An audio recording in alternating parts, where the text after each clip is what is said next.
Hello dear learners, I am Swati going to cover IGNOU BEGS 183 Block 2 Writing Effectively. In this video, I will also provide you notes in PDF format if you need. The notes will cover detailed explanation of all blocks and its unit of this course with important PYQ question and answers. So if you need notes, you can mail me on my mail ID. I will provide you in comment section or as well as in description box. Okay, block 1 of this course is already uploaded, so you can watch block 1 also. I will provide you link in my comment section of block 1. So let's start block 2, writing effectively. Unit number 1, the basics of writing. Okay, writing के basics क्या होते हैं इस आपको unit में बताया है. Meaning of writing, सबसे पहले ना राइटिंग के बेसिक्स समझने के लिए हम समझ लेते हैं कि राइटिंग का मतलब क्या होता है. ठीक है, तो राइटिंग क्या होता है आपका. Writing is the process of expressing ideas, thoughts, opinions and information in a clear, organized and meaningful way. It is an essential communication skill used in education, business and everyday life. Okay? So writing क्या है. writing एक ऐसा process है जिसमें हम अपने ideas को, thoughts को या अपने ओपिनियन को या इंफॉर्मेशन को जो हमें प्रोवाइड करनी होती है किसी सामने वाले इंसान को, तो हम उसे क्या करते हैं, क्लियर मैनर में लिखते हैं. ठीक है, ऑर्गेनाइज्ड करके लिखते हैं और इस तरीके से लिखते हैं कि जब वो उसे रीड करे ना तो कुछ मीनिंग निकल सके. ठीक है, मीनिंगफुल वे में हम उसे लिखते हैं. So it is an essential communication skill. Writing क्या है आपकी, एसेंशियल कम्युनिकेशन स्किल है जो हम एजुकेशन में भी यूज़ करते हैं, अपनी एवरीडे लाइफ में भी यूज़ करते हैं और बिज़नेस में भी हम राइटिंग का यूज़ करते हैं. आपने देखा होगा मेल राइटिंग है ना, जो हम मोस्टली बिजनेस राइटिंग्स के लिए करते हैं. अब नेक्स्ट इसमें बताया है कि राइटिंग की इम्पोर्टेंस क्या होती है. ठीक है, क्यों ज़रूरी है राइटिंग करना. तो सबसे पहला इम्पॉर्टेंट इसमें क्या बताया हुआ है कि writing helps communicate ideas effectively. तो जो राइटिंग होता है ना वो क्या करता है, जो हम आइडियाज़ दूसरों तक पहुंचाना चाहते हैं, the ideas which we want to express others, उसको क्या करता है, हमें कम्युनिकेट करने में हेल्प करता है. ठीक है, अगर हम किसी को बात लिख के पहुंचा रहे हैं तो हमारे जो आइडियाज़ है ना वो कम्युनिकेट हो रहे हैं सामने वाले से, तो राइटिंग हेल्प करता है इस चीज़ में. सेकंड, ये क्या करता है, हमारी क्रिटिकल एंड लॉजिकल थिंकिंग को भी ना डेवलप कर देता है. हमारी जो सोचने की जो कैपेसिटी होती है ना वो भी इंक्रीज़ हो जाती है. जब आप लिखते हैं तो लिखते वक्त आपको काफ़ी सोचना पड़ता होगा ना लॉजिकली कि हम किस तरीके से जो है अपने टेक्स्ट को लिखें. ठीक है, उसमें किस तरीके से एक्यूरेसी मेंटेन कर सकते हैं, ग्रामर एरर कम कर सकते हैं. ठीक है, तो इससे क्या करता है, ये हमें क्रिटिकली भी सोचने में हेल्प करता है और लॉजिकली भी सोचने में हेल्प करता है. क्या, writing improves academic performance. Writing क्या होती है, राइटिंग से ना हमारे एकेडमिक परफॉर्मेंस इम्प्रूव हो जाती है. परमानेंट रिकॉर्ड्स क्रिएट होती है. अब हम किसी चीज़ को लिख के रखते हैं. ठीक है, तो लिखने से क्या होता है, एक परमानेंट रिकॉर्ड जो है ना वो क्रिएट हो जाता है. अगर मान लीजिए आपने किसी एक टॉपिक के बारे में लिख के रख लिया तो आप इन फ्यूचर क्या कर सकते हैं, उस टॉपिक को वापस से जहाँ पे आपने लिखा है वहाँ सर्च कर सकते हैं. ठीक है, तो एक तरह से परमानेंट रिकॉर्ड क्रिएट करता है. Enhances professional communication. हमारा जो प्रोफेशनल कम्युनिकेशन होता है ना उसको भी एनहांस कर देता है.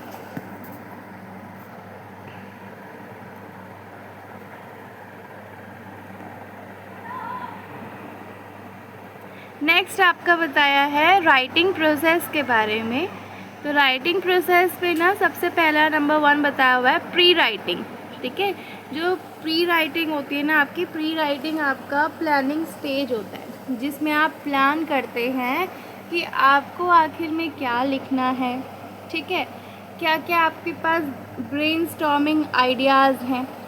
Brainstorming ideas in the sense कि आप ना आइडियाज़ सोचते हो कि किस तरीके से आपको आइडिया को लिखना है, या आपको कौन कौन से आइडियाज़ जो है अपने राइटिंग में इंक्लूड करने हैं। तो बेसिकली इसमें क्या होता है, आप आइडियाज़ फाइंड करते हो, माइंड मैप प्रिपेयर करते हो, पॉइंट्स लिस्ट करते हो जो आप अपने राइटिंग में इंक्लूड करने वाले हो, ठीक है। इन्फॉर्मेशन को ना रिसर्च करते हो, मतलब ढूंढते हो इन्फॉर्मेशन को कि कहाँ से आप जो है वो इन्फॉर्मेशन कलेक्ट करके अपनी राइटिंग में नोट डाउन कर सकते हैं। एंड लास्ट स्टेप क्या होता है, identifying purpose and audience. Last में आप क्या करते हैं, आइडेंटिफाई करते हैं कि आपका पर्पस क्या है उसको लिखने के लिए, ठीक है, और ऑडियंस कैसी है और किस पर्पस से आप उसको लिख रहे हैं, ठीक है। आपका मोटिव क्या है, एम क्या है उसको लिखने का। तो ये कुछ आपकी प्री राइटिंग एक्टिविटीज़ होती हैं जो आप लिखने से पहले करते हैं। सेकंड क्या होता है, ड्राफ्टिंग होता है। ड्राफ्टिंग में आप क्या करते हैं, फर्स्ट ड्राफ्ट आप अपना क्रिएट करते हैं, ठीक है, लिखते हैं। अब आप उसको लिखते वक्त ना इस बात का बिल्कुल ध्यान नहीं देते हैं कि क्या उसमें कुछ मिस्टेक है कि नहीं है, ठीक है। आप सिर्फ फोकस करते हैं कि किस तरीके से आप अपने आइडिया को ना डेवलप कर सकते हो राइटिंग के दौरान, ठीक है। तो ड्राफ्ट में लिखते वक्त आप मिस्टेक्स का ध्यान नहीं रखते हैं और फोकस करते हैं कि किस तरीके से हम अपने आइडियाज़ को डेवलप कर सकते हैं ताकि वो एक दूसरे से रिलेट करें।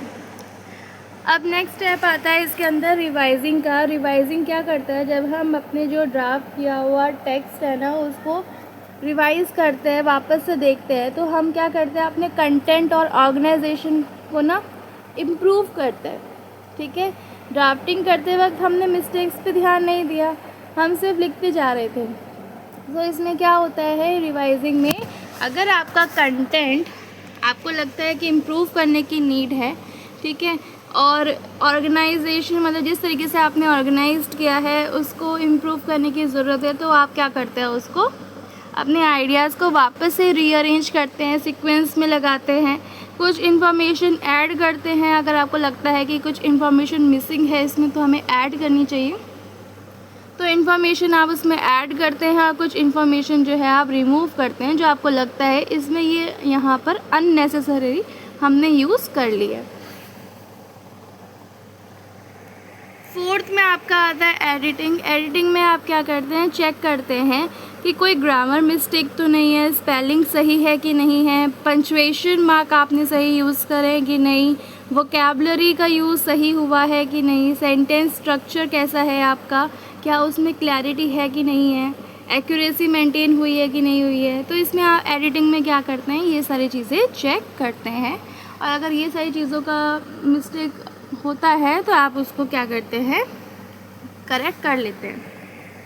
नेक्स्ट क्या होता है स्टेप, प्रूफ रीडिंग का होता है। प्रूफ रीडिंग क्या होती है, इसमें ना आपने जो अपना फाइनल ड्राफ्ट रेडी किया है ना उसे रीड करते हैं ध्यान से सबमिशन से पहले, ठीक है।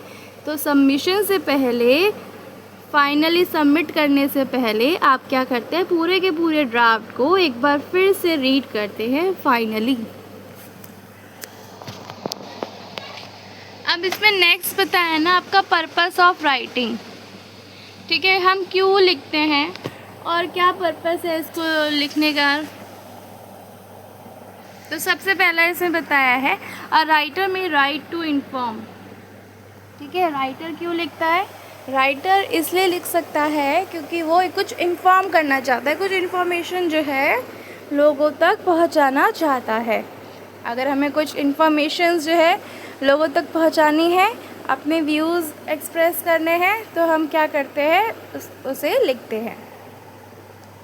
Second, explain. एक्सप्लेन करने के लिए भी क्या कर सकते हैं, हम लिख सकते हैं। जैसे कि मान लीजिए मैंने ये नोट्स प्रिपेयर करे हैं आपके लिए, ठीक है, तो इसमें क्या किया है, मैंने एक्सप्लेन करने के लिए प्रिपेयर किया है ना, ताकि आपको जो है इससे ईज़िली समझ में चीज़ें आ जाए, जो कॉम्प्लेक्स टॉपिक्स है ना वो सिंप्लीफाई हो सके। तो हम क्या करते हैं, राइटिंग इसलिए भी करते हैं ताकि हम उसे एक्सप्लेन कर सकें। नेक्स्ट है आपका परसुएड, ठीक है, entertain, describe, express feeling, audience awareness. तो इन सभी चीज़ों के लिए ना हम लिखते हैं अगर हम चाहते हैं ऑडियंस को एंटरटेन करना, ठीक है। तो फॉर एंटरटेनमेंट पर्पस भी हम लिखते हैं, किसी चीज़ को डिस्क्राइब करने के लिए भी हम लिखते हैं, अपनी फीलिंग्स को एक्सप्रेस करने के लिए लिखते हैं, ऑडियंस की अवेयरनेस बढ़ाने के लिए लिखते हैं कि इससे जो लोगों को ना जानकारी मिलेगी, कुछ इन्फॉर्मेशन मिलेगी, ठीक है, कुछ जनरल नॉलेज मिलेगी जिसके थ्रू वो क्या कर सकते हैं, कुछ ना कुछ इन्फॉर्मेशन या नॉलेज गेन कर सकते हैं, ठीक है। तो अलग अलग टाइप्स की ना राइटिंग भी होती हैं और पैराग्राफ भी होते हैं, वो आप लेटर ऑन पढ़ोगे इसमें।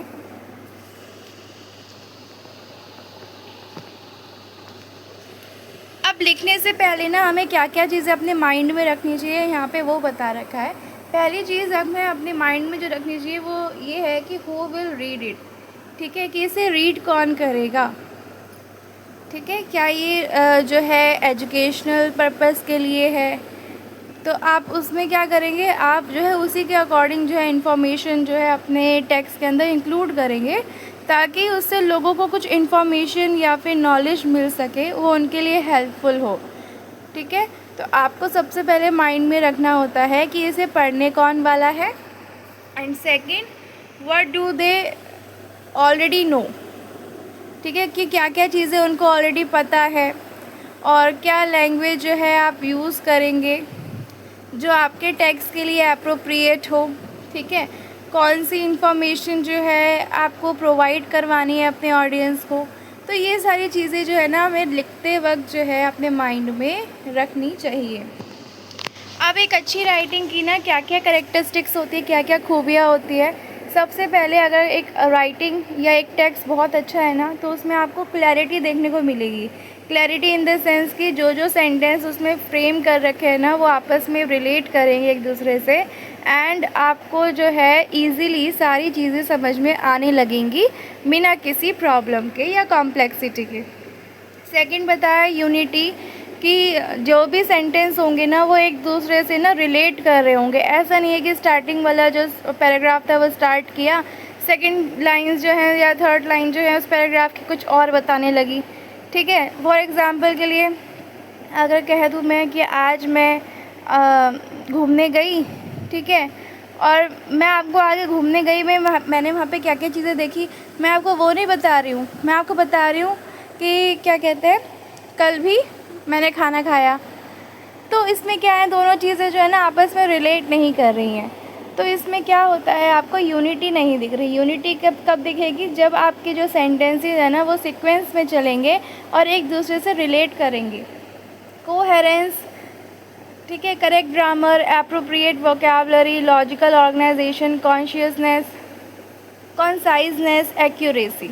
ओके, अब इसमें क्या बताया, कोहेरेंस भी होनी चाहिए, आपस में रिलेट करनी चाहिए टॉपिक्स को, वोकैबुलरी एप्रोप्रिएट होनी चाहिए, ठीक है। सेंटेंस के अंदर मान लीजिए आप सेंटेंस फ्रेम कर रहे हैं, वोकैबुलरी आपने एक वर्ड ऐसा यूज़ कर दिया जो सेंटेंस में फिट ही नहीं बैठ रहा, ठीक है, तो वोकैबुलरी का भी एप्रोप्रिएट यूज़ होना चाहिए।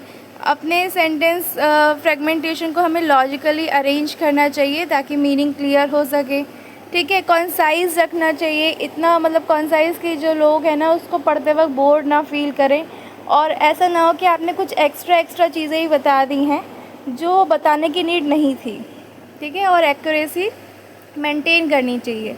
तो ये आपकी कुछ कैरेक्टरिस्टिक्स हैं गुड राइटिंग की। अब लिखने से पहले भी ना आपको प्लान करना होता है कि आप किस तरीके से अपने आइडियाज़ को इम्प्लीमेंट करने वाले हैं अपने राइटिंग में। तो सबसे पहले आपको सोचना है कि आपका टॉपिक क्या है, ठीक है, और आप क्यों लिख रहे हैं उसे, और ऑडियंस कौन है, ठीक है, क्या इन्फॉर्मेशन आपको अपने राइटिंग में इंक्लूड करनी चाहिए और किस तरीके से आप उसको ऑर्गेनाइज कर सकते हो।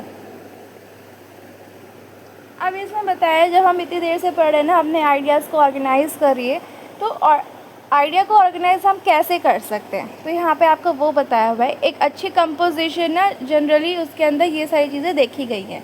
सबसे पहला इंट्रोडक्शन होता है, हम क्या करते हैं इंट्रोड्यूस करते हैं अपने टॉपिक को ताकि जो रीडर है ना वो अट्रैक्ट हो सके, और उसके बाद हम अपने मेन आइडिया को प्रेजेंट करते हैं कि हम उसमें जो है ना क्या क्या चीज़ें डिस्कस करने वाले हैं। एक तरह से हम इंट्रोड्यूस कर रहे होते हैं अपने टॉपिक को।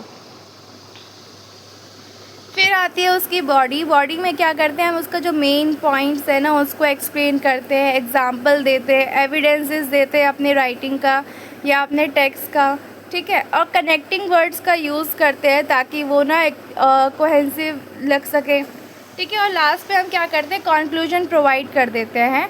कंक्लूजन में हम उसकी समरी देते हैं, समराइज़ करते हैं आइडियाज़ को कि हम जो पूरे पैराग्राफ में या पूरे कंपोजिशन में जो हम बताना चाह रहे थे ना वो समरी में हम इंक्लूड करते हैं कि मेन आइडिया ये है, ठीक है। मेन मैसेज को वापस से रीइंफोर्स करते हैं समरी के अंदर और फाइनल इम्प्रेशन जो है वो छोड़ देते हैं। अब उसमें आप अपना कुछ पर्सनल कमेंट भी ऐड कर सकते हो कंक्लूजन में। अब नेक्स्ट आपका बताया हुआ है कि कोहेसन एंड कोहेरेंस क्या होता है, ठीक है। तो कोहेसेंस क्या होते हैं आपके,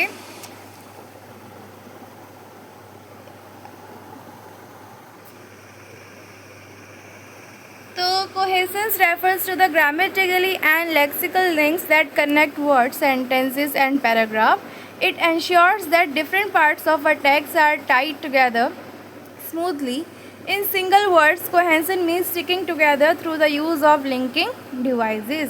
तो कोहेसेंस मतलब क्या होता है, ये आपके कुछ ग्रामेटिकल लिंक्स होते हैं। Grammatical links in the sense के कनेक्टर्स, ठीक है, जो वर्ड्स कनेक्ट करें सेंटेंस को, ठीक है, पैराग्राफ को एक दूसरे से कनेक्ट करके रखते हैं ताकि जो हमारा सेंटेंस है ना, कंपोजिशन है ना, वो क्या है, स्मूथली एक साथ टुगेदर शो हो सके। उसके अलग अलग टेक्स्ट के जो पार्ट्स हैं ना वो एक साथ जो है रीइंफोर्स हो सके ताकि वो मेन आइडिया को अच्छे से इम्प्लीमेंट कर दे। सिंपल वर्ड में आप कोहेसन को कह सकते हैं स्टिकिंग टुगेदर, मतलब एक साथ रहना, एक साथ जुड़े रहना। तो इसका ना, इसको हम कैसे करते हैं, लिंकिंग डिवाइसेस का यूज़ करते हैं। आपने कनेक्टर्स पढ़े होंगे ना पहले कि एंड, और, बिफोर, देयरफॉर, ठीक है, बट, हाउएवर। तो ये सभी क्या होते हैं, आपके कुछ लिंकिंग वर्ड्स होते हैं जो सेंटेंसेस को ना आपस में जोड़ते हैं। तो यही कनेक्टर्स का यूज़ हम करते हैं अपने टेक्स्ट को लिखते वक्त, ठीक है। और इसी को कोहेसन कहते हैं। अब कोहेसिव डिवाइस कौन कौन से होते हैं, सबसे पहले कनेक्टर्स बता दिया आपको, जैसे and, but, however, therefore, moreover, because, finally, ठीक है। कुछ कनेक्टर्स जो होते हैं ना रेफरेंस के लिए हम यूज़ करते हैं, जैसे प्रोनाउंस हो गए। अब हम बार बार किसी एक का नाम है, मान लीजिए एग्जाम्पल के लिए सुरभि है, तो सुरभि को हम क्या करेंगे, बार बार जो है रिपीट नहीं करेंगे अपने पैराग्राफ में। हम क्या करेंगे, उसकी जगह शी का यूज़ कर लेंगे। एक बार हमने नाम इंट्रोड्यूस कर दिया, देन लेटर ऑन हम उसको शी से ही सिग्निफाई करेंगे। तो ये क्या होता है, आपका रेफरेंस देना अपने सेंटेंस में, he, she, it, they, this, these. कुछ रिपीटेशन कीवर्ड्स होते हैं जो repeating important words to maintain focus, ठीक है। कुछ ऐसे वर्ड जो हम बार बार अपने पैराग्राफ या कंपोजिशन में क्या करते हैं, रिपीट करते हैं ताकि जो हम वो वर्ड का जो मेन फोकस है ना लोगों तक ला सकें। आपने ये पोइट्री के अंदर बहुत बार देखा होगा, पोइट्री के अंदर भी क्या करते हैं लोग, आई का यूज़ ज़्यादा करते हैं। आपने इमली डिकिंसन की पोइट्रीज़ देखी होंगी ना, उसमें आई का यूज़ क्या होता है, ज़्यादा होता है। अब उसमें क्या होता है, रिपीटिंग वर्ड्स एक तरह से रिपीट करना ताकि वो उस मेंटेन कर सके, फोकस ला सके अपने ऑडियंस का उस वर्ड की ओर। ओके, आई होप ये क्लियर है। नेक्स्ट सिनोनियम्स का यूज़ करते हैं, सिमिलर मीनिंग्स, ठीक है। अब बार बार आप एक ही वर्ड को रिपीट कर रहे हो तो इससे क्या होगा, आपका कंपोजिशन ना थोड़ी सी लो हो जाएगी। तो इसलिए हम क्या करते हैं, सिनोनियम्स का यूज़ करते हैं ताकि रिपीटेशन का हम जो रिपीट हो रहे ना वर्ड वो कम हो, ठीक है। एग्जाम्पल के लिए हम एक कुछ सेंटेंस पढ़ लेते हैं, ठीक है। अब एक सेंटेंस दे रखा है आपके कोहेसन के बिना और एक दे रखा है कोहेसन के साथ, तो आपको डिफरेंस देखने को मिल जाएगा। जैसे Ravi studied hard, Ravi pass the examination, Ravi was happy. अब इसमें क्या है, रवि रवि रिपीट हो रहा है, अब कोहेसन के साथ अगर हम इसे लिखेंगे और कनेक्टर्स का यूज़ करेंगे, रेफरेंसेस का यूज़ करेंगे, तो देखिए इसमें क्या कैसे चेंजेस आ जाएगा। जैसे Ravi studied hard, therefore he pass the examination and was very happy. तो सेकंड एग्जाम्पल जो है ना ईजी है समझने के लिए, रीड करने के लिए, क्योंकि जो सेंटेंसेस हैं वो आपस में कनेक्टेड हैं एक दूसरे से। आई थिंक आपको ये कोहेसन का टॉपिक समझ में आ गया होगा। नेक्स्ट बता रखिए इम्पॉर्टेंस ऑफ कोहेसन। कोहेसन की इम्पॉर्टेंस क्या होती है? सबसे पहले तो यही होती है कि हमारे आइडियाज़ को ना स्मूथली कनेक्ट कर देता है एक दूसरे के साथ, रीडेबिलिटी जो है ना बढ़ा देता है। ठीक है, लोग इजीली रीड कर पाते हैं और समझ पाते हैं कि उस टेक्स्ट में क्या लिखा हुआ है या वो क्या चीज़ें समझाना चाह रहा है। अननेसेसरी की जो रिपीटिशन होती है ना, जैसे आपने ऊपर वाले पैराग्राफ में भी देखा कि बार बार रवि रिपीट हो रहा है, तो वो अवॉइड हो जाती है और आपकी जो राइटिंग है ना वो फ्लो में आ जाती है नेचुरली। अब इसी तरीके से ना एक होता है आपका कोहेरेंस। तो कोहेरेंस क्या होता है? Coherence means the logical organization of ideas so that the reader can easily understand the writer's message. It focuses on the overall meaning and logical flow of the text. तो coherence का मतलब ये होता है कि जब हम अपने आइडिया को ना एक लॉजिकल ऑर्गेनाइजेशन में लगा दें, ठीक है, ऑर्गेनाइज्ड कर दें कि सबसे पहले अगर मुझे एडवांटेज बतानी है तो मैं एडवांटेज बताऊंगी, डिसएडवांटेज बतानी है तो मैं डिसएडवांटेज बताऊंगी, देन मुझे जो है ना कंक्लूड करना है तो मैं कंक्लूड करूँगी। तो मैं क्या कर रही हूँ यहाँ पे अपने आइडिया को ना अरेंज कर रही हूँ लॉजिकली कि मैं सबसे पहले ये बताऊँगी अब, और फिर देन नेक्स्ट में मैं ये इंट्रोड्यूस करूँगी ताकि जो मेरे रीडर है ना वो इजीली उस चीज़ को समझ सकें कि मैं उन तक क्या मैसेज पहुँचाना चाह रही हूँ। ठीक है, it focus on the overall meaning and logical flow of the text. तो ये फोकस करता है आपके कि ओवरऑल मीनिंग क्या है, ठीक है, और लॉजिकल फ्लो कैसा है हमारे टेक्स्ट का। कोहेरेंस आई थिंक आपको समझ में आ गया होगा।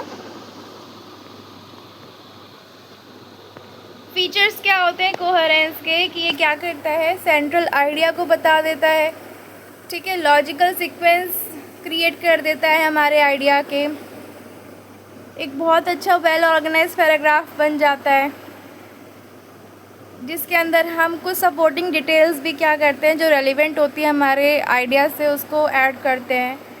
Smooth transition from one idea to the another, और स्मूथली हम एक आइडिया से दूसरे आइडिया की तरफ मूव कर जाते हैं। जैसे आपने ये नोट्स देखे ना, तो नोट्स में भी क्या कर रखा है मैंने, सबसे पहले आपको अगर राइटिंग के बारे में समझाना है तो मैंने सबसे पहले आपको मीनिंग बताई राइटिंग की कि किस तरीके राइटिंग की मीनिंग क्या होती है, करेक्टरिस्टिक्स क्या होते हैं। तो हम क्या कर रहे हैं उसको वन बाय वन जो है स्मूथली मूव कर रहे हैं ना, एक आइडिया को बताने के बाद हम दूसरे आइडिया की तरफ जा रहे हैं। तो इसमें भी क्या होता है, कोई दिक्कत हमें नहीं आती। अब नेक्स्ट है एग्जाम्पल। एक पैराग्राफ दे रखा है कोहेरेंट के साथ, ठीक है, कोहेरेंट टेक्निक जो है ना इसमें यूज़ करी हुई है। तो आप देखना कि आपको इसको पढ़ने के बाद ना कितना इजीली वो चीज़ समझ में आ जाएगी। Regular exercise improve physical health, it strengthens muscles and bones, increase energy level and reduce stress. Therefore, people should exercise regularly to maintain a healthy lifestyle. The ideas are arranged logically and support one main idea. ठीक है, तो starting में हमने regular exercise के बारे में बताया और उसी को भी हम लास्ट में क्या कर रहे हैं कि उसी को रीइंफोर्स वापस से कर रहे हैं कि रेगुलर एक्सरसाइज जो है ना हमें करनी चाहिए। और रेगुलर एक्सरसाइज को बताने के साथ साथ हमने जो है उसके बेनिफिट्स भी बता दिए। तो क्या करें, यहाँ पे आइडिया जो है एक ही है, सेंट्रल थीम एक ही है, बट उसको इम्प्लीमेंट करने के लिए हम नेचुरली अपने एक आइडिया से दूसरी आइडिया की ओर मूव करते जा रहे हैं। बट आइडियाज़ ऐसे हैं जो एक दूसरे से रिलेट कर रहे हैं। इम्पॉर्टेंस क्या होता है कोहेरेंस का, ये हमारी राइटिंग को ना मीनिंगफुल बना देता है, रीडर को फॉलो करने में हेल्प करता है आर्ग्यूमेंट को, ठीक है, लॉजिकल फ्लो क्रिएट करता है हमारे आइडियाज़ के और हमारी कम्युनिकेशन को भी और ज़्यादा इफ़ेक्टिव बना देता है। कॉमन मिस्टेक क्या होती है जो हम लिखते वक्त करते हैं? सबसे पहला ग्रामर का करेक्ट यूज़ ना करना, ग्रामर के रूल्स को फॉलो ना करना, टेंसेस में गलती कर देना, ठीक है, या डबल नेगेटिव सेंटेंस लिख देना, ठीक है, या सेंटेंस फ्रेगमेंटेशन में कुछ गलत कर देना, या कनेक्टर्स जो है गलत यूज़ कर देना। एंड आना था बट गलती से बट यूज़ कर दिया, ठीक है। तो ये क्या होते हैं, हमारे कुछ कॉमन ग्रामर एरर्स होते हैं जो हम लिखते वक्त हम कर देते हैं। स्पेलिंग मिस्टेक्स हो जाती है लिखते वक्त, पुअर पैराग्राफिंग हो जाती है, मतलब जो हम इम्प्लीमेंट करना चाहते थे ना अपने आइडियाज़ को, वो लॉजिकली अरेंज नहीं हो पाया, ठीक है। रिपीटेशन होना, वर्ड्स का हम बार बार रिपीटेशन कर देते हैं। अगर हमें सिनोनिम्स नहीं पता होते हैं ज़्यादा किसी वर्ड के, तो हम उसको बार बार उस वर्ड को क्या करते हैं, रिपीट करते हैं। लैक ऑफ क्लैरिटी, ठीक है, उसमें क्लैरिटी नहीं आ पाती। और इनफॉर्मल लैंग्वेज का भी यूज़ कर देते हैं एकेडमिक राइटिंग में। आई होप आपको ये समझ में आ गया होगा कॉमन मिस्टेक क्या क्या होती है। अब इफ़ेक्टिव राइटिंग की ना टिप्स क्या होती है, कैसे हम अपनी राइटिंग को ना और भी ज़्यादा इफ़ेक्टिव बना सकते हैं। तो सबसे पहले ना हमें प्लान करना चाहिए लिखने से पहले कि हम क्या क्या आइडियाज़ जो है इसे बताने वाले हैं। सिंपल और क्लियर लैंग्वेज का यूज़ करना चाहिए, ठीक है। शॉर्ट और मीनिंगफुल सेंटेंस लिखने चाहिए। अपने आइडिया को एग्जाम्पल के थ्रू सपोर्ट करना चाहिए। एंड देन लिखने के बाद ना उसको रिवाइज़ करना चाहिए। और आपको अगर लगता है कहीं कहीं मिस्टेक है तो उसको एडिट करना चाहिए। और रेगुलरली हमें क्या करना चाहिए, पढ़ना चाहिए, रीड करना चाहिए, ताकि हमारी वोकैबुलरी इम्प्रूव हो और हम अपनी राइटिंग स्किल्स में अच्छी वोकैबुलरी का यूज़ कर सकें। अब नेक्स्ट यूनिट स्टार्ट होती है इसी के साथ, developing different types of paragraphs, ठीक है, कि हम अलग अलग तरह के पैराग्राफ्स किस तरीके से डेवलप कर सकते हैं। तो सबसे पहले हम समझ लेते हैं कि पैराग्राफ होते क्या हैं। So paragraph is a group of word related sentence that discuss one central idea. It is the basic unit of writing. तो पैराग्राफ क्या होते हैं, ग्रुप ऑफ रिलेटेड सेंटेंस होते हैं जो एक ही सेंट्रल आइडिया को डिस्कस कर रहे होते हैं पूरे सेंटेंस के अंदर। और इसको ना अपना बेसिक यूनिट माना जाता है राइटिंग का, क्योंकि सभी के अंदर पैराग्राफ्स इंक्लूड होते हैं। समझ में आ गया। तो पैराग्राफ क्या है, ऐसे सेंटेंसेस हैं जिनको हम एक साथ लिखते हैं और वो एक साथ क्या करते हैं, एक दूसरे से रिलेट करते हैं, ताकि हम अपने टेक्स्ट के सेंट्रल आइडिया को बता सकें या डिस्कस कर सकें।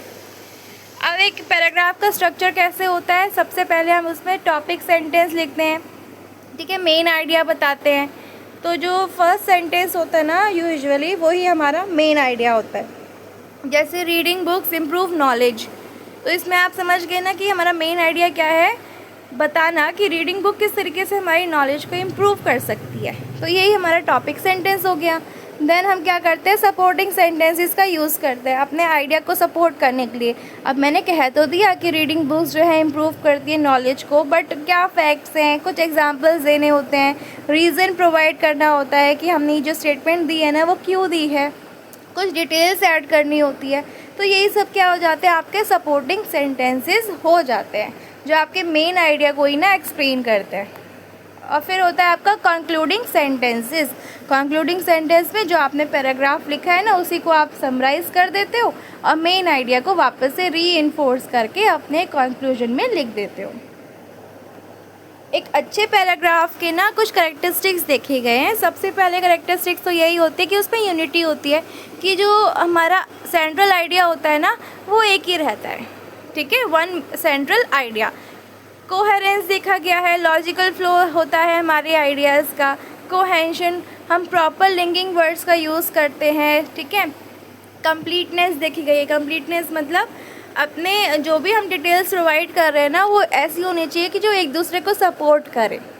Okay. Clarity, easy to understand. अगर हमारे सेंटेंस फ्रेगमेंटेशन बहुत अच्छी होगी और ऐसे आइडियाज़ को हम इंक्लूड करेंगे जो आपस में एक दूसरे को सपोर्ट कर रहे होंगे और सेंट्रल आइडिया को बार बार रीइंफोर्स कर रहे होंगे, तो उसमें क्या होता है, हमारे को क्लैरिटी मिल जाती है किसी भी पैराग्राफ को समझने में। अब अगला बता रखा है टाइप्स ऑफ पैराग्राफ्स, ठीक है। तो पैराग्राफ्स कितने टाइप्स के होते हैं। सबसे पहला टाइप बताया आपका नरेटिव पैराग्राफ। तो नरेटिव पैराग्राफ क्या होता है, हमें एक स्टोरी बताता है, ठीक है, या किसी भी इवेंट को डिस्क्राइब करता है क्रोनोलॉजिकल ऑर्डर में, ठीक है। क्रोनोलॉजिकल ऑर्डर जो जैसे पहला ये हुआ, फिर सेकंड में ये हुआ, फिर थर्ड में ये हुआ, फिर आफ्टर दैट उसने ये सब किया। तो नरेटिव पैराग्राफ क्या होता है, एक स्टोरी होती है जो हमें क्रोनोलॉजिकल ऑर्डर में डिस्क्राइब कर रही होती है किसी भी इवेंट को। एग्जाम्पल के लिए जैसे कीवर्ड्स क्या क्या होते हैं इसमें, first, then, after, that and finally. Okay. Descriptive paragraph क्या होते हैं, किसी पर्सन, प्लेस या ऑब्जेक्ट या इवेंट को क्या करते हैं, डिस्क्राइब करते हैं सेंसरी डिटेल्स यूज़ करके। ओके। जैसे मान लीजिए किसी का ना डिस्क्रिप्शन दे देना, किसी प्लेस का ना डिस्क्रिप्शन बना देना। जैसे मान लीजिए आप शिमला घूमने गए और आपने ना डिस्क्रिप्टिव पैराग्राफ लिखा शिमला के ऊपर कि शिमला में आपने ये सब देखा, उसकी खूबसूरती के जो है वो इतनी है, ठीक है, और आपने क्या क्या चीज़ें वहाँ इंजॉय करी। तो इसमें क्या होगा, जो भी उसको रीड करेगा ना तो वो अपने माइंड में ना इमेजिनेशन क्रिएट करने लगेगा और वो खुद भी ना ऐसा फील करेगा कि वो भी शिमला में ही पहुँच गया हो जैसे। तो ये सेंसरी डिटेल्स क्या होती हैं, सेंसरी डिटेल्स का यूज़ करके ना किसी पर्सन, प्लेस, ऑब्जेक्ट या इवेंट को जब हम डिस्क्राइब करते हैं उसी को डिस्क्रिप्टिव पैराग्राफ कह देते हैं। नेक्स्ट होता है एक्सपोजिटरी पैराग्राफ। एक्सपोजिटरी पैराग्राफ ना फैक्ट, कॉन्सेप्ट और प्रोसेसेस को क्या करता है, एक्सप्लेन करता है। ठीक है। नेक्स्ट बता रखा है परसुएसिव पैराग्राफ। परसुएसिव पैराग्राफ क्या करता है, अपने रीडर को ना कन्विंस करने की कोशिश करता है। ठीक है। जैसे कुछ फैक्ट दे देगा या लॉजिकल आर्ग्यूमेंट दे देगा या एग्जाम्पल्स बता देगा तो ऑडियंस क्या करेगी, उसको सच मान लेगी, सोचेगी कि हाँ ये सारी चीज़ें तो हमारे साथ भी हुई हैं, दैट मीन्स ये क्या है, सच है। कभी कभी होता है ना जो हम कहानियाँ पढ़ते हैं, इमेजिनेटिव स्टोरीज़ पढ़ते हैं, बट हम उसको सच मानने की कोशिश सच मान लेते हैं कि नहीं ये ऐसा हुआ होगा। तो कभी कभी ऐसी स्टोरीज़, इमेजिनेटिव स्टोरीज़ भी क्या होती है, हमें रियल लगने लगती हैं। तो एक तरह से परसुएसिव पैराग्राफ में भी ऐसा होता है कि रीडर ना कन्विंस हो जाता है राइटर के साथ। कंपेयर एंड कॉन्ट्रास्ट पैराग्राफ होता है। कंपेयर एंड कॉन्ट्रास्ट पैराग्राफ के अंदर ना अगर हम पैराग्राफ को कंपेयर कर रहे होते हैं तो हम इसमें सिमिलैरिटीज़ बताते हैं और कॉन्ट्रास्ट में हम उसके डिफरेंसेस बताते हैं। ठीक है। अब इसमें हम वर्ड्स जोड़ते हैं जैसे कि सिमिलरली, अगर हमें सिमिलैरिटी बतानी होती है तो सिमिलरली, लाइकवाइज, हाउएवर। ठीक है। और डिफरेंसेस बताने होते हैं तो ऑन दी अदर हैंड। ठीक है। या इन कॉन्ट्रास्ट ऑफ दिस या कॉन्ट्रोडिक्टरी। तो इन सब चीज़ों का हम वर्ड का इस्तेमाल करते हैं डिफरेंसेस के लिए। अब कॉज एंड इफेक्ट पैराग्राफ भी होता है। कॉज एंड इफेक्ट पैराग्राफ क्या करता है, रीज़न और रिज़ल्ट बताता है। ठीक है। कि इसके अगर मान लीजिए कि ऑनलाइन एजुकेशन से कुछ डिसएडवांटेज हो रहे हैं तो डिसएडवांटेज को क्या करेगा, वो रीज़न देगा, है ना, कि इसके रीज़न क्या है, क्या क्या कॉजेज़ हैं और कैसे इफ़ेक्ट कर रहा है। तो इसमें because, since, therefore, as a result. ठीक है। हम इन सब वर्ड्स का यूज़ करते हैं। अब हम पैराग्राफ कैसे डेवलप कर सकते हैं, क्या क्या टेक्निक का इस्तेमाल कर सकते हैं। सबसे पहला टेक्निक बताइए, एग्जाम्पल्स का यूज़ करो, फैक्ट्स का यूज़ करो, हो सके तो कुछ स्टैटिस्टिक्स जो है ना, न्यूमेरिकल वैल्यूज़ प्रोवाइड करो अगर आपको लगता है कि आपके पैराग्राफ में उसकी नीड है तो वो प्रोवाइड करिए। डेफिनेशंस प्रोवाइड कर दीजिए, कोटेशंस लिख दीजिए। ठीक है। जो पॉपुलर कोट्स वगैरह हुई हैं वो लिख सकते हैं, कुछ पर्सनल एक्सपीरियंस भी लिख सकते हैं। अब एक कंपोजिशन को हम किस तरीके से लिख सकते हैं ना, ये आप यूनिट नंबर 3 में पढ़ने वाले हैं। अभी तक हमने अपनी यूनिट 1 एंड 2 कवर कर ली। आई होप आपको यूनिट 1 एंड 2 समझ में आ गई होगी क्लियरली।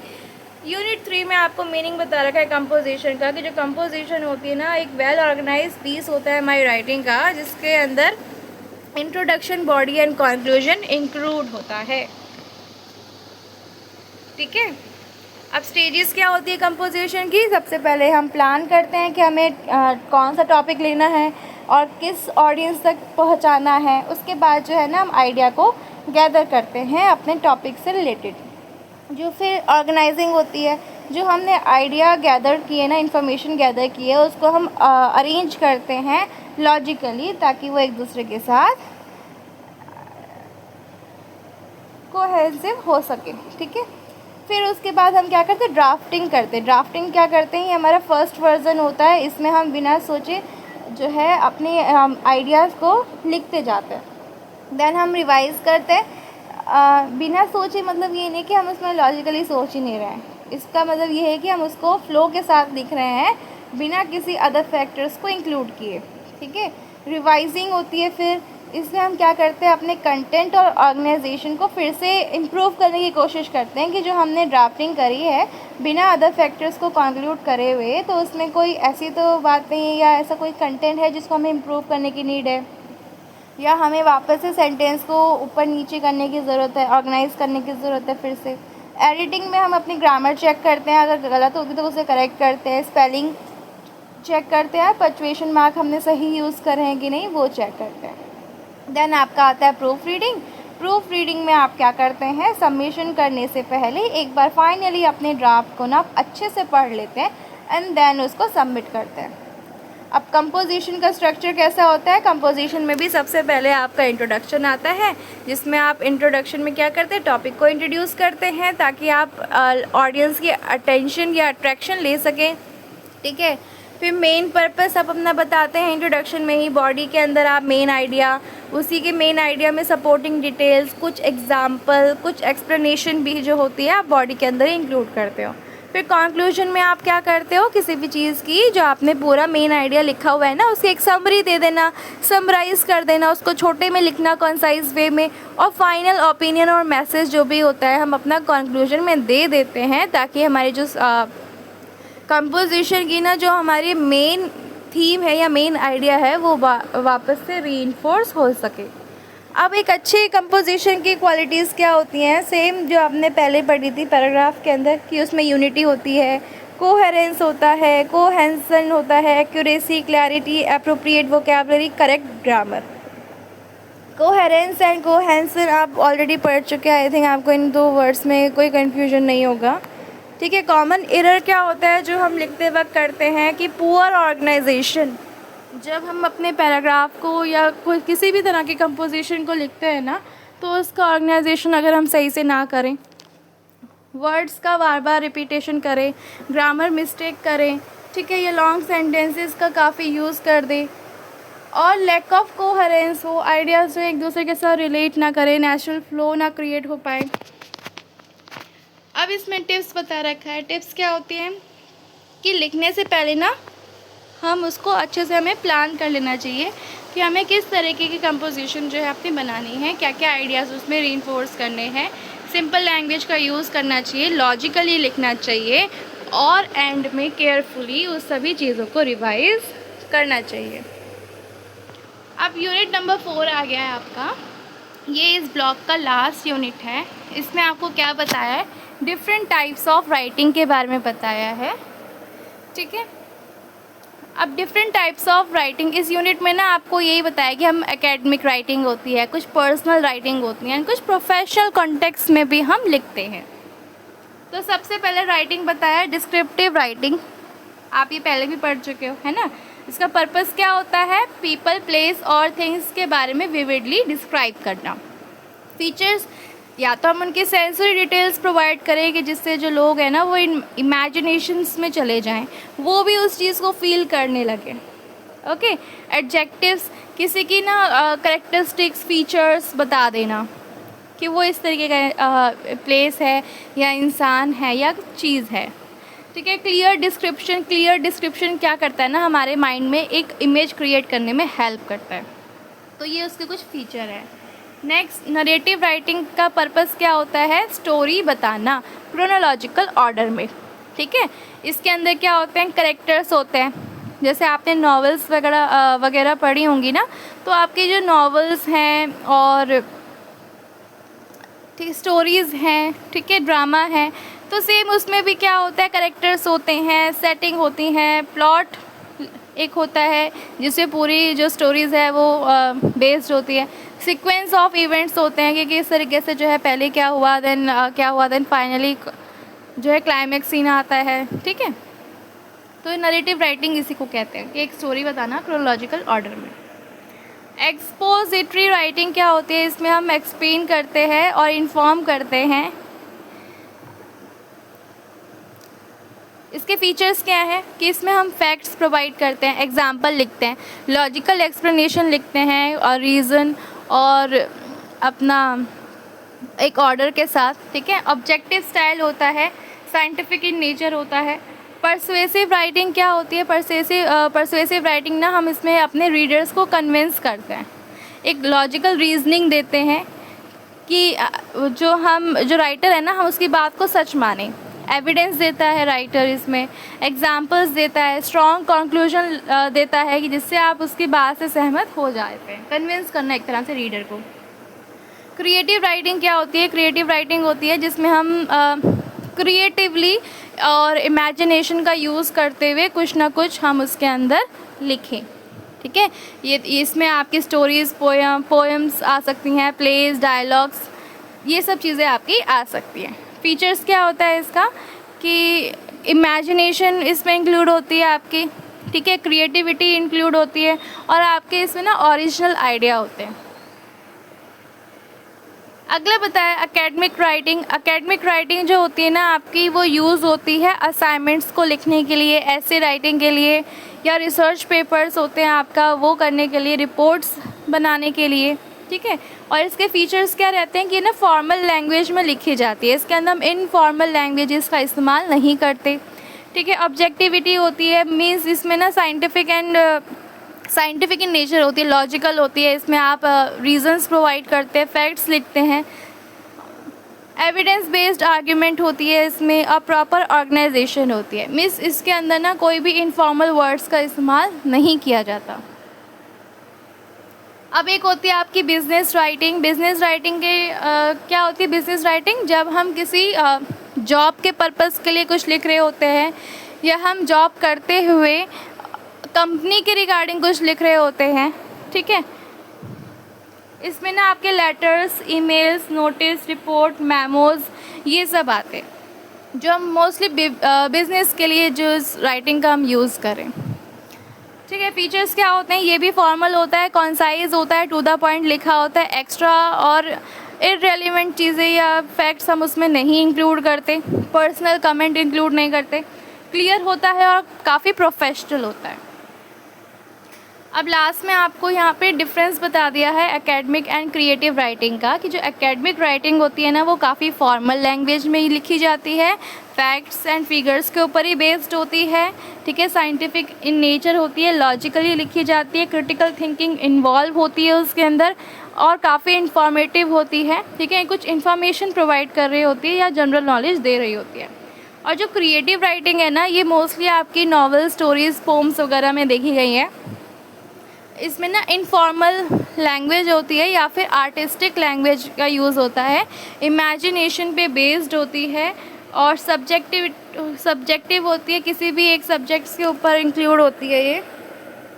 ठीक है, इसमें आप रीज़न या लॉजिकल थिंकिंग इतनी प्रोवाइड नहीं करते हैं, आप बिलीव करते हैं इसमें एंटरटेनमेंट के लिए, क्योंकि ये लिखी जाती है मोस्टली ताकि ऑडियंस जो है वो एंटरटेन हो सके। क्रिएटिव राइटिंग का पर्पस जो है लोगों को एजुकेट करना या फिर इंफॉर्मेशन देना नहीं है, बल्कि क्रिएटिव राइटिंग का मेन जो एम है ना वो क्या है, लोगों को एंटरटेन करना है। इसी के साथ जो हमारा ये ब्लॉक नंबर 2 था ना वो फिनिश हो गया है। ब्लॉक नंबर 3 आपको मैं जल्द ही अपलोड कर दूंगी यूट्यूब पे। अगर आपको ब्लॉक नंबर 3 आज ही चाहिए तो भी आप कमेंट कर दीजिएगा, अदरवाइज़ ये ब्लॉग जो है आज या कल में अपलोड हो जाएगा। देन लेटर ऑन जो है ना हम इसके इम्पॉर्टेंट PYQ क्वेश्चन सीरीज़ भी ना डिस्कस करेंगे, सो वो भी मैं अपलोड करने वाली हूँ जल्द ही, एग्ज़ाम से एक दिन पहले कर दूँगी। ओके, तो आप जो है ना नोटिफिकेशन ऑन रखिएगा ताकि आप उसे मिस ना करें, और थैंक्स फॉर वॉचिंग।